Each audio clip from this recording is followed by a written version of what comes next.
When's the point where you know it's not going to work? Sometimes it's better to be in a relationship too long than be unsure. To me, being in a healthy relationship is when you're with your best friend. Sometimes it just feels too scary to leave. Life is not perfect, and neither are we.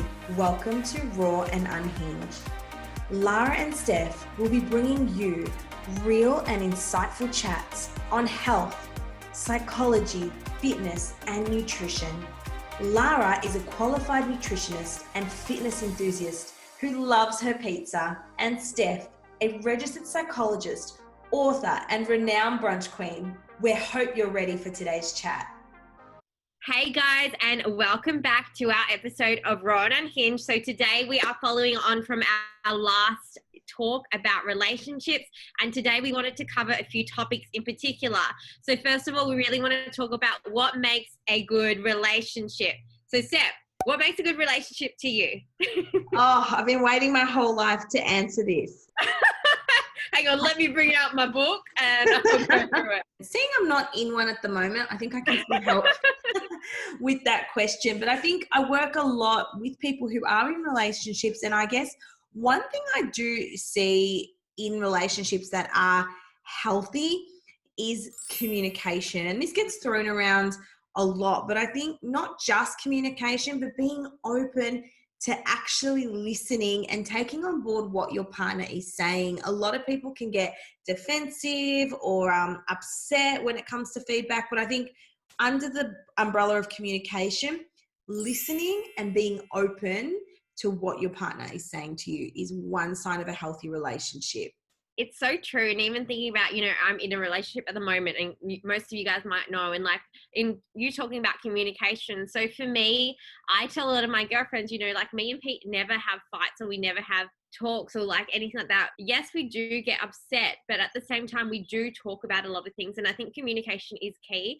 For me, I've never been angry at Pete for more than a day, because as soon as, something becomes upsetting or, I feel frustrated, I just tell him, and he's the same with me as well. And I think that's what makes a relationship as well, being able to communicate with each other, being able to kind of see each other's emotions as well. I think that's really important, and kind of knowing when to take that step away. Like, just say in the morning, if I'm really frantic, if I'm really stressed, Pete will kind of step away and kind of let me do my thing, whereas he wouldn't always be in my face, because then that will make me even more frustrated. So really learning about each other's body language and really communicating, I think that is definitely, a really, really good one you touched on. Yeah, absolutely. And number two, I think what you just said about fights is your conflict resolution style. So men and women are very different neurologically and biologically. Women like to sort things out straight away. We want answers here, there, and now. Whereas men, they actually need to retreat in their cave, whether that be for a couple of hours or a day or two. Cave. I'm just going to go to my man cave. They literally do. And when I say cave, what that means is men need to go inside their shell. They need to sort things out in their head and then come and present that to you in a clear and coherent way. Whereas we're more than happy to go off in a non-clear and coherent way to get our point out. We need to express, whereas men go inside themselves. They literally. That's so true. Remember how last week I told you, and I probably shouldn't be talking about this, but last week kind of me and Pete had a little bit of a kerfuffle, because on the Saturday night I didn't want to go out, so we went to one of my girlfriend's birthdays, and it was an event during the day. And then so we came back home, and I was so exhausted, I didn't want to go out. And he's like, Lara, let's go out. I'm like, no, like, hey, I want to stay at home. I just want to chill, blah, blah, blah, blah, blah. And so he went into his cave and was just like, I was upset then and there. I was like, I don't want to go, like, leave me alone. Like, I just want to stay home. I'm already at home. Whereas he kind of went into his shell. And then about an hour later, he came back out and he apologized to me and was like, I'm sorry. Like, I shouldn't have forced you to go. So I really think you kind of hit the nail on the head. Yes. And I remember I was telling you this story and you're like, listening, you're like, yep. Yeah, because think about it, right? If a man is in his cave or say, someone goes in the cave and you keep, poking and prodding the dragon, it's going to yell fire. And that's when, that's when a man will lose it. So it's so true. If you're in a heterosexual relationship, or this might apply to all relationships, typically with men, when you have a conflict, give them time, let them go in their cave, and they will appreciate you and love you so much more for that. And then when they're ready, they come out, you're also calm and collected, and you can have a healthy discussion. Because if you both argue when you're in fight or flight and he hasn't gone in his cave, it's going to escalate and become 10 times worse. And the fight doesn't even become about the fight anymore. That's very interesting. I'm learning a lot. I think you should give me relationship counseling. We should have a session on relationship counseling. It would actually be pretty interesting. Another thing I was going to say as well, you know, what makes a good relationship is definitely getting along with the other person, having the same passions and hobbies. So I'm going to use myself as an example. So with my ex, you know, we kind of grew apart because we had different interests and different passions. For me, I was into fitness. I was into, you know, working out, eating well, everything like that. He was into his other side of his business. So he was interested in growing his business. He was a builder. He wanted to, you know, he always wanted to go out with his friends. He wanted to focus on growing his building business. He wasn't that interested in fitness and health. He was, but not at the same time as much as his building business. So I think that's kind of where we grew apart.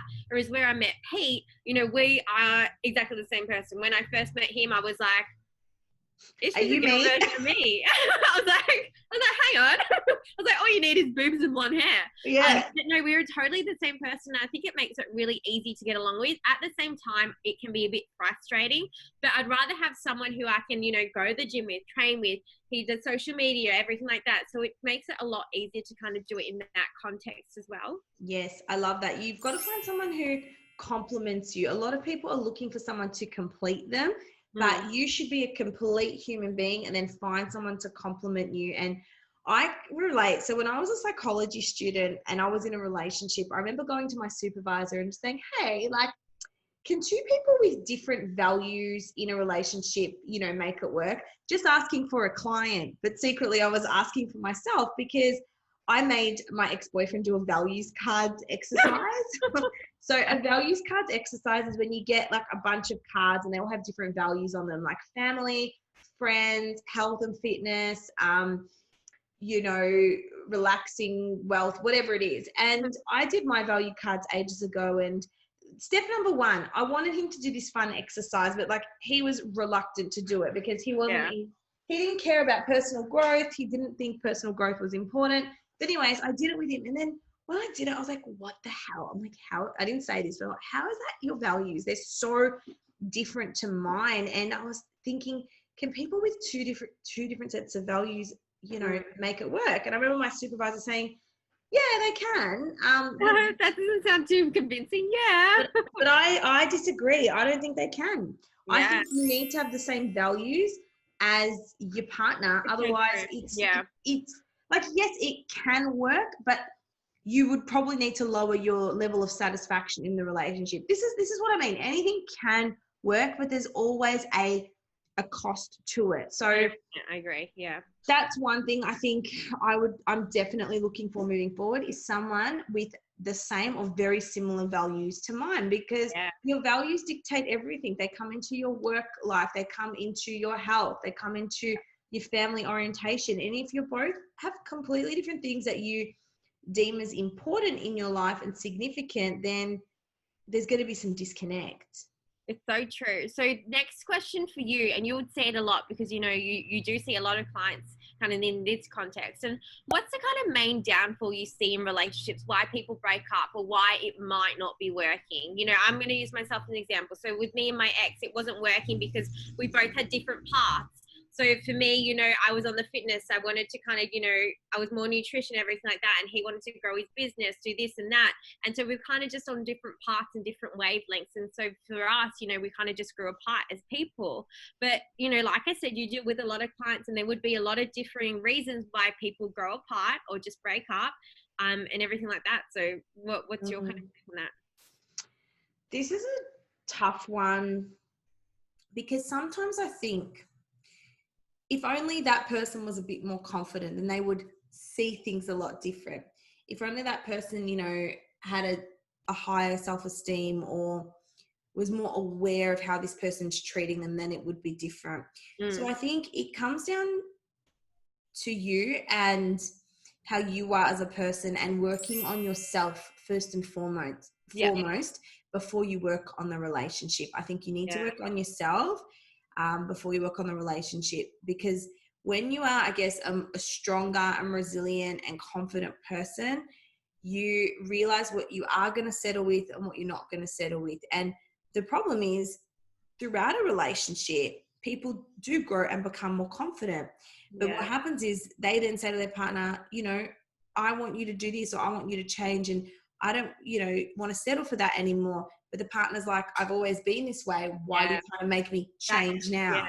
That's my past relationship. I'm like, you know, because I changed as a person and I wanted him to change with me, but he's like, I've always been this person for 8 years. He's like, why would I want to change? I'm like, you know, exactly. Of course you change as a person. Like, I completely changed my lifestyle. I became a different person, and I know that, but it was for the better, and I was so much more happier within myself as well.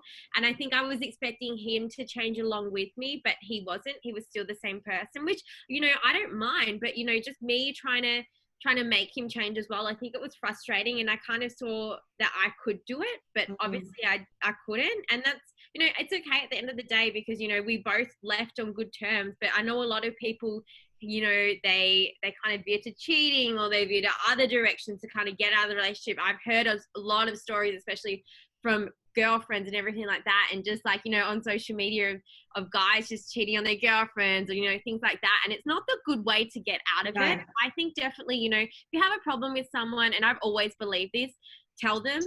Don't hurt someone. Don't, you know, break their heart, especially if you're in a relationship. If things aren't happening, if things aren't going the way you're wanting them to go, then tell them. Yes. At least they're kind of in the knowing instead of in the dark, because a lot of time people are in the dark and they kind of just think, oh yeah, like whatever, they're just going through a phase. But, you know, I think it's a really important thing to be open and, you know, be honest with the other person, because at the end of the day, they're still going to be they're going to be your friend at the end of the day, whether or not you break up with them or you're not going to be with them. Whereas if you cheat on them, like, that's the doggest thing you can do, right? Yeah. And I think, ending on that note, going back to what you said, what should you do if you are having doubts, or you're thinking of ending the relationship, or you're is this right for me? You know, is this the one I want to be with? The first thing, first and foremost, is ask yourself, what do I want? Not what do I have and what is my partner? What do I want? And I wrote down a list. I'm like, this is what I want. This is what I'm looking for. And then asking yourself, is this person I'm with capable of giving me that? Because one thing I've really learned is personality traits are stable. They're like plastic. They're moldable, but they're stable. So if it's a personality deficit, it's very unlikely that person is going to change. So if you want to be with this person, you either need to accept a lower level of satisfaction in the relationship or end the relationship, because personalities do not change much. Whereas if it's a behavior, like they don't put the dishes away or something like that. We can change that. Exactly. And they're open. They have, you know, they have to want to change. Whereas, like we said, a lot of people who've been the same are not going to want to change, which is what happened to me. You know, my ex was very like stable with who he was, but then I realized, what the fuck? Why am I like, this isn't what I'm wanting for my life. Like I want something different. So, you know, asking a person to change after so long is unlikely to happen. And I guess it kind of brings you to the point which you kind of spoke about as well, is when do you know it's actually time to end the relationship? Asking yourself, well, what do I want? Do I want to settle? Do I want something more? Do I want something else in the relationship? I think that's super important. Asking yourself what you want. And if that person doesn't meet it, or you think that person doesn't, you know, can't get there, then what's the point in being upset and, you know, not happy in a relationship? For me, I thought I was happy in my last relationship, especially during the end, and I kind of settled for it. And then, you know, when I'm in a relationship with Pete, I'm like, I look back on it, I'm like, you know, I'm not as happy as I was, like, especially during the last year, like, because we kind of grew apart, as I am with Pete now, you know? So it's like, what do you want to settle for? Do you think you can stick to it long term? I think that's super important as well. What do you want? Yeah. And on that note is, so this is the process I usually say to people is, okay, number one, if you're thinking about whether you should be in the relationship or not, that's one sign that you probably shouldn't. Otherwise, why would you be thinking that? If you were utterly and completely happy and fulfilled, you wouldn't even have doubts. Number two is express your concerns and your needs to your partner and see how they respond. I'm a massive believer in how someone responds to your needs will tell you everything about the person. And this was the light bulb moment for me.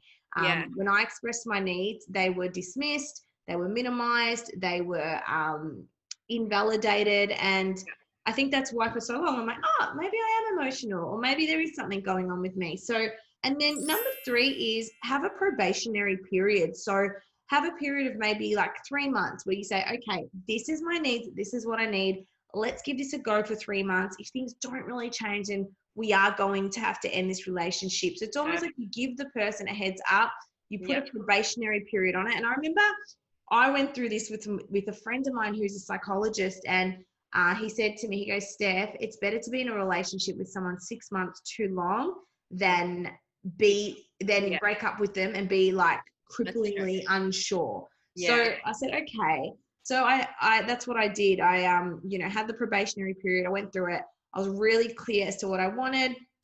Nothing changed. And then I could leave knowing there was no stone I left unturned. I knew I tried everything. I knew I did a seminar, I communicated. And so then I felt peace in my heart. I didn't feel like, oh, have I made a wrong mistake? I want them back. It was done. It was like done, dusted, sealed. Goodbye. Interesting. And I could sleep. It's all very interesting. So guys, we're interested as well. If you want to comment below, or let us know some of your relationship experiences, everything like that. We want to keep on talking about it, because I think it's a very common issue. And two girlfriends talking to each other. I think obviously we're going to talk about guys. I think when guys get together, surely they talk about girls. But we're interested. We want to hear your relationships as well. So make sure you do comment below. And have a good weekend, and we'll be back soon with more juicy information. Awesome, guys. Thanks for staying tuned, and catch you soon. Bye.